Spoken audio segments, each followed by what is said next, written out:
गंबड़ लॻ उस्ताद अल्ताफ़ सैतो जो बाअसर सूबेदार ग़ुलाम हैदर नारे जो जावेद नारे जो सिपाही साण करे तारीख़ 12 जुलाई 2021 ते हाई स्कूल लाखा वॾा जे हद मास्तर जी ऑफिस में अची उस्तादनि ऐं शागिर्दनि साम्हूं धमकी ॾिनियूं। उस्ताद जो वधीक चवणु हो त सूबेदार हैदर पैसा घुरी रहियो हुयो, न ॾियण तां कूड़ी FIR जूं धमकियूं ॾेई रहियो आहे।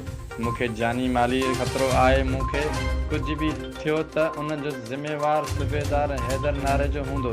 मां SSP ख़ैरपुर DIG सखर ऐं ॿियनि वस वारनि खे अपील थो करियां त ख़ुदा जे वास्ते मूंखे तहफ़ुज़ ॾिनो वञे ऐं बाअसर हैदर नारे जो ख़िलाफ़ क़ानूनी कार्रवाई करे मूं सां इंसाफ़ कयो वञे, न त ॿी सूरत में एहतिजाजी दाइरो वधायो वेंदो।